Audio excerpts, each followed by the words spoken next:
आज मैं एक प्रॉब्लम को डिस्कस करूंगा। ये प्रॉब्लम जेईई मेन 2021 में आया है। देखिए ये प्रॉब्लम आपका क्या है कि if three forces F1 vector F2 vector and F3 vector are represented by three sides of a triangle and F1 vector plus F2 vector is equal to negative of F3 vector.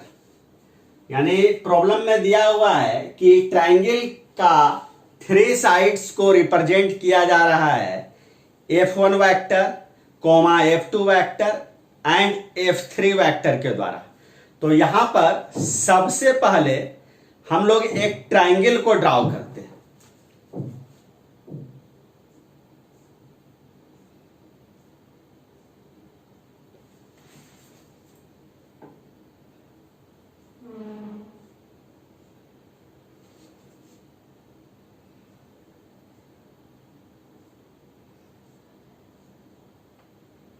देखिए यहां पर यही आपका एक triangle है OAB।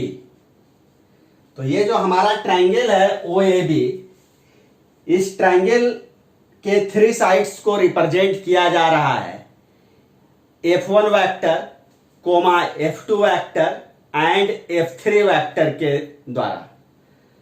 तो कौन सा साइड किस फोर्स को रिप्रेजेंट करेगा, इसके लिए यहां पर एक कंडीशन भी दिया गया है।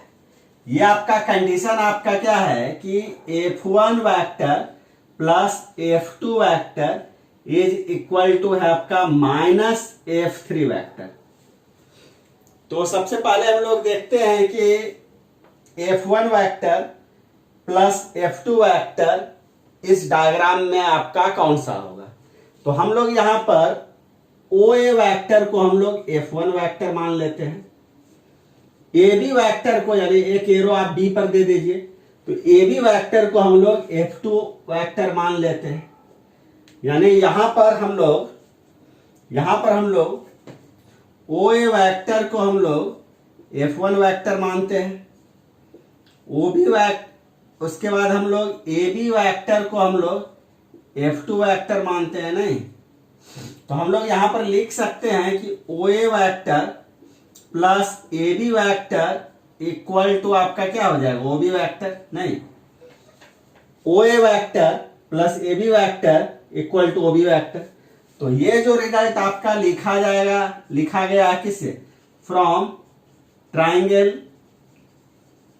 Law of vector addition. नहीं, from triangle law of vector addition. तो यहां पर आपका देखिए क्या है कि OA वेक्टर आपका F1 वेक्टर है प्लस AB वेक्टर आपका क्या है, F2 वेक्टर है। ये इक्वल टू आपका क्या हो जाएगा, OB वेक्टर। नहीं, यानी यहां पर OB वेक्टर इसी को लिखा जा सकता है। नहीं, यहां पर इसी को हम लोग लिख सकते हैं। OB वेक्टर को हम लोग लिख सकते हैं और OB वेक्टर को लिखा जा सकता है F1 vector plus F2 vector. यानी यहां पर कहने का मतलब है कि जो हमारा OB वेक्टर है, OB वेक्टर यानी B पर आप एक अगर एरो को अगर रख दें तो जो OB वेक्टर है हमारा यही आपका क्या है, F1 vector plus F2 vector को रिप्रेजेंट करेगा। तो प्रॉब्लम में देखिए जो यहां पर है आपका ये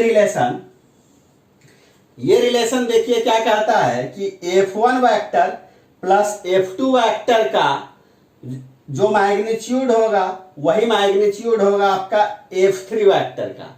लेकिन आपका क्या होगा, F1 vector plus F2 vector का जो डायरेक्शन होगा ठीक उसके अपोजिट होगा आपका F3 वेक्टर के डायरेक्शन का, because of this negative sign. तो यहां पर चूंकि F1 vector plus F2 vector O से B की तरफ डायरेक्टेड है, तो इसका मतलब F3 वेक्टर जो होना चाहिए वो B से O की तरफ आपका डायरेक्टेड होना चाहिए। तभी ना आपका F3 वेक्टर आपका F1 vector plus F2 vector के आपका क्या हो जाएगा, आपका अपोजिट हो जाएगा। यानी कहने का मतलब ये हुआ कि OB वेक्टर यहां पर जो आपका रिप्रेजेंट करेगा, किसको रिप्रेजेंट करेगा, F1 vector plus F2 vector को। तो यहां पर BO वेक्टर जो रिप्रेजेंट करेगा ये आपका F3 वेक्टर को रिप्रेजेंट करेगा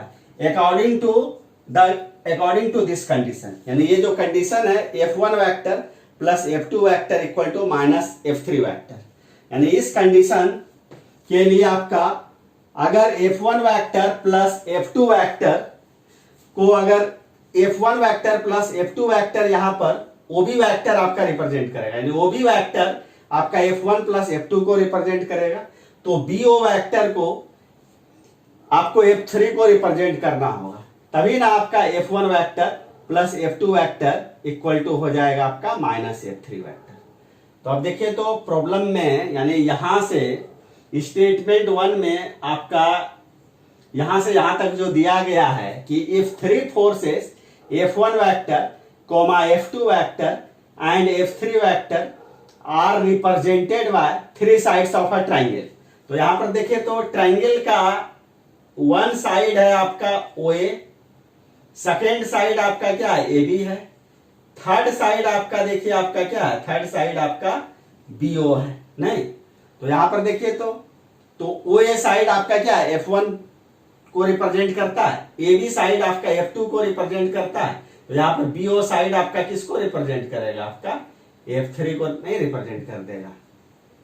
और यहां पर देखिए आपका क्या है कि यहां पर जो सेकेंड कंडीशन है कि F1 vector plus F2 vector equal to minus F3 है, तो F1 vector plus F2 vector आपका O से B की तरफ होगा, तो यहां पर F3 वेक्टर आपका किधर से किधर होना चाहिए, B से O की तरफ, तभी आपका F1 vector plus F2 vector का जो मैग्नीट्यूड होगा वही आपका F3 वेक्टर का मैग्नीट्यूड होगा, और F1 vector plus F2 vector का जो डायरेक्शन होगा ठीक उसके अपोजिट होगा आपका F3 वेक्टर का डायरेक्शन। अब यहां पे देखिए क्या है, यहां से यहां तक तो हो गया, यानी यहां से लेके यहां तक के लिए आपका यही डायग्राम होगा। अब देखिए तो क्या है, अब कहा जा रहा है कि then these 3 forces are concurrent forces, यानी यहां पर हम लोगों को ये देखना है कि F1 force, F2 force and F3 force ये कंकरेंट फोर्स है कि नहीं। कंकरेंट फोर्सेस हम लोग उसको कहते हैं जो कि आपका एक ही पॉइंट पर आपका ऑपरेट करता है। जैसे यहां पर F1 force, F2 force and F3 force को कंकरेंट आपका तभी कहा जाएगा जब ये 3 फोर्सेस एक सिंगल पॉइंट पर आपका ऑपरेट करेगा। तो देखिए क्या है कि ये 3 फोर्सेस आपका एक सिंगल पॉइंट पर ऑपरेट करता है कि नहीं, इसके लिए देखिए हम लोग क्या करते हैं कि इस ट्रायंगल में जो पॉइंट O है, पॉइंट O पर AB के पैरेलल हम लोग एक लाइन को ड्रॉ कर देते हैं, पॉइंट O पर AB के पैरेलल हम लोग एक लाइन को ड्रॉ कर देते हैं, और देखिए इस लाइन का लेंथ हम लोग उतना ही लेते हैं, जैसे इस पॉइंट को हम लोग आपका इस पॉइंट को हम लोग C मान लेते हैं, तो यहां देखिए O से C का लेंथ हम लोग उतना ही लेते हैं जितना कि आपका क्या है, A से B का लेंथ है, यानी AB लाइन का जितना लेंथ है वही आपका यहाँ पर आपका क्या है, OC लाइन का भी आपका उतना ही लेंथ है। और यहाँ पे देखिए क्या है कि एरो ये देख रहे हैं दोनों का सेम ही डायरेक्शन में आपका पॉइंट कर रहा है, तो यहाँ पर आपका OC वेक्टर इक्वल टू आपका किसके हो जाएगा, आपका OC वेक्टर इक्वल टू हो जाएगा आपका AB वेक्टर के, और AB वेक्टर प्रॉब्लम में किसके बराबर है, F2 के। तो यहाँ पर OC वेक्टर आप भी आपका किसको रिप्रेजेंट करेगा, यहाँ पर F2 को। तो यहां पर देखिए क्या है कि अगर आप पॉइंट O पर आप देखिए तो F1 वेक्टर का टेल एंड F2 वेक्टर का आपका टेल आ गया है ना, तो अब F1 force, F2 force and F3 force को कंकरेंट होने के लिए ये जरूरी है कि F3 का भी टेल आपका कहां होना चाहिए, O पर। यानी अगर 3 फोर्सेस को कंकरेंट तभी कहा जाएगा जब ऑल द 3 फोर्सेस का हेड या तो एक सिंगल पॉइंट पर हो या ऑल द 3 फोर्सेस का टेल आपका एक सिंगल पॉइंट पर हो। तो यहां पर देखिए आपका क्या है कि पॉइंट O पर F1 एंड F2 का टेल आपका पॉइंट O पर है, लेकिन आपका F3 का हेड है यहां। तो हम लोग क्या करते हैं कि ये जो हमारा जो OB लाइन है, इसी OB लाइन पर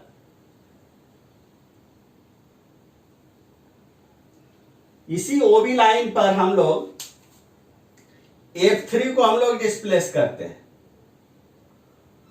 यानी इसी लाइन पर हम लोग F3 को डिस्प्लेस करते हैं। यानी आप ये समझिए कि ये पॉइंट को अगर हम लोग D अगर मान ले, तो यहां पर हम लोग ये मान लेते हैं कि O से D का वही लेंथ है जो कि B से O का लेंथ है। इसका मत और साथ ही साथ B से O यानी BO वेक्टर का लेंथ और OD वेक्टर का लेंथ, दोनों का लेंथ भी आपका इक्वल है और दोनों का डायरेक्शन भी आपका सेम है। देख रहे हैं, दोनों का डायरेक्शन भी आपका सेम है। तो अगर BO वेक्टर F3 को रिप्रेजेंट करेगा तो OD वेक्टर भी किसको रिप्रेजेंट करेगा? आपका F3 को ही आपका रिप्रेजेंट करेगा। यानी कहने का मतलब यहां पर यह हुआ कि फोर्स F3 को, ये जो आपका जो BD लाइन है, इसी लाइन पर हमने F3 फोर्स को हमने आपका डिस्प्लेस किया है।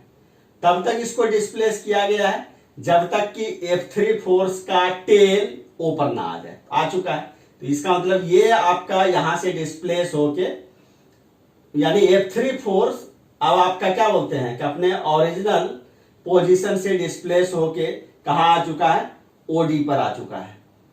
तो यहां पर आप देखिए तो आपका यहां पर देखिए तो F1 वेक्टर, F2 वेक्टर और F3 तीनों का टेल आपका एक ही जगह पर है।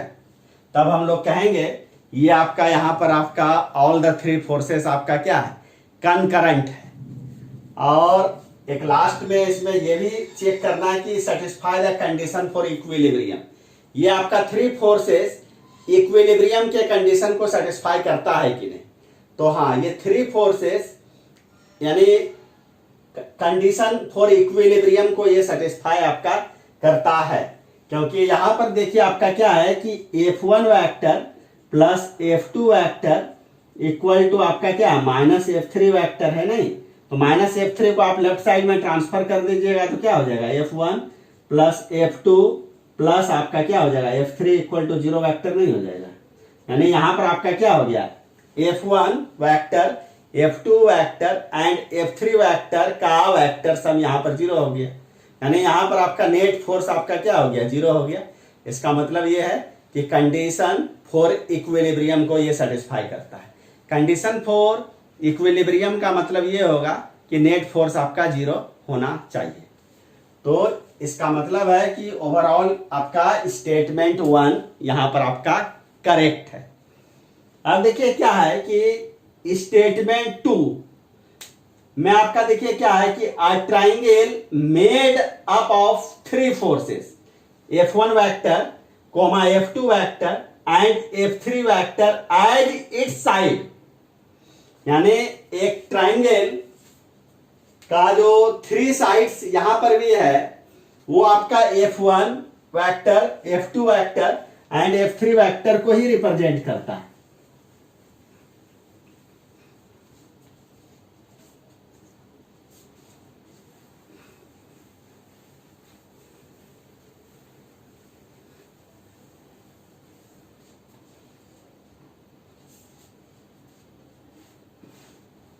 तो a triangle made up of three forces F1 vector, F2 vector and F3 vector as its sides taken in the same order। तो यहां पर देखिए क्या है कि सबसे पहले हम लोग एक ट्रायंगल को बना लेते हैं।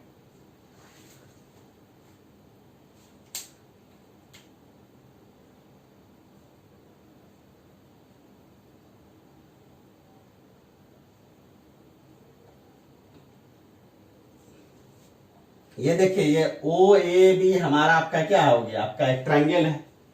तो a triangle made up of three forces F1 vector, F2 vector and F3 vector as its sides taken in the same order.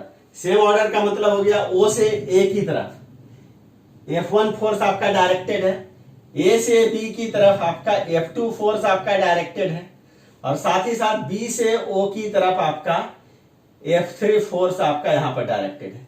तो तीनों फोर्स देखिए आपका एक ऑर्डर में है। तो कहा जा रहा है कि अगर ट्रायंगल का 3 साइड्स अगर 3 फोर्सेस को रिप्रेजेंट करे और ऑल द 3 फोर्सेस अगर सेम ऑर्डर में हो, तो उस कंडीशन में ये भी आपका सेटिस्फाई करता है कंडीशन फॉर ट्रांसलेटरी इक्विलिब्रियम। यानी कंडीशन फॉर ट्रांसलेटरी इक्विलिब्रियम का मतलब होगा कि यहां पर आपका नेट फोर्स आपका क्या होना चाहिए, 0 होना चाहिए। यानी कोई भी बॉडी या कोई भी सिस्टम ट्रांसलेटरी इक्विलिब्रियम में तभी कहलाएगा जब उस पर नेट फोर्स आपका 0 होगा। तो यहां पर आप देखिए ध्यान से कि triangle law of vector addition से OA plus AB, OA vector plus AB vector equal to क्या हो जाएगा, OB वेक्टर हो जाएगा। तो और OB वेक्टर को हम लोग यहां पर क्या लिख सकते हैं, OA वेक्टर प्लस आपका क्या हो जाएगा, AB वेक्टर हो जाएगा। तो OA वेक्टर यहां पर देखिए किसको रिप्रेजेंट करता है, F1 को। AB वेक्टर किसको रिप्रेजेंट करता है, F2 को। तो यहां पर यानी OA वेक्टर आपका F1 को रिप्रेजेंट करता है, AB वेक्टर आपका F2 को रिप्रेजेंट करता है। तो यहां पर OB वेक्टर आपका किसको रिप्रेजेंट करेगा, OB वेक्टर यहां पे रिप्रेजेंट करेगा F1 वेक्टर प्लस F2 को। यानी O से B की तरफ जो डायरेक्टेड आपका वेक्टर होगा ये आपका रिप्रेजेंट करेगा F1 प्लस F2 को, जबकि यहां पे B से O की तरफ जो डायरेक्टेड वेक्टर है वो किसको रिप्रेजेंट कर रहा है, F3 को। तो आप देखिए तो O से B पर जाइए, फिर आप B से O पर चले आइए, तो इस दोनों वेक्टर का वेक्टर सम आपका 0 नहीं होगा। O से B फिर B से O, आप O से B गए फिर B से O आ गए, तो आपका डिस्प्लेसमेंट क्या हो गया, 0। तो OB plus BO equal to क्या हो जाएगा, 0। यानी OB के जगह पर आप रख दीजिए F1 प्लस आपका क्या हो जाएगा, F2, और BO के जगह क्या रख दीजिए, F3। ये देखिए तो यहां पर भी आपका 3 फोर्सेस का सम आपका क्या हो गया, 0 आ गया। इसका मतलब अगर एक ट्रायंगल का 3 साइड्स अगर 3 फोर्सेस को रिप्रेजेंट करे इन द सेम ऑर्डर, तो उस कंडीशन में ऑल द 3 फोर्सेस का वेक्टर सम आपका 0 हो जाता है। और अगर ऑल द 3 फोर्सेस का वेक्टर सम अगर 0 हो गया तो यही आपका क्या हो गया, कंडीशन फॉर ट्रांसलेटरी इक्विलिब्रियम। क्योंकि कोई भी बॉडी या कोई भी सिस्टम अगर ट्रांसलेटरी इक्विलिब्रियम में है तो नेट फोर्स आपका क्या होना चाहिए, 0 होना चाहिए, जैसा कि यहां पर है। तो इसका मतलब यहां पर आपका क्या, स्टेटमेंट 1 भी आपका करेक्ट है और स्टेटमेंट 2 भी करेक्ट है। तो चूंकि ये आपका MCQ टाइप क्वेश्चन है, तो इसमें जो करेक्ट ऑप्शन जो होगा, करेक्ट ऑप्शन आपका A होगा, क्योंकि A में दिया गया है कि both statement 1 and statement 2 are correct. तो इसका करेक्ट ऑप्शन आपका A होगा। तो आई होप कि इस प्रॉब्लम का सॉल्यूशन आपको अच्छे से समझ में आ गया होगा। अगर कोई डाउट होगा तो कमेंट जरूर करिएगा। चलिए आज के लिए इतना ही।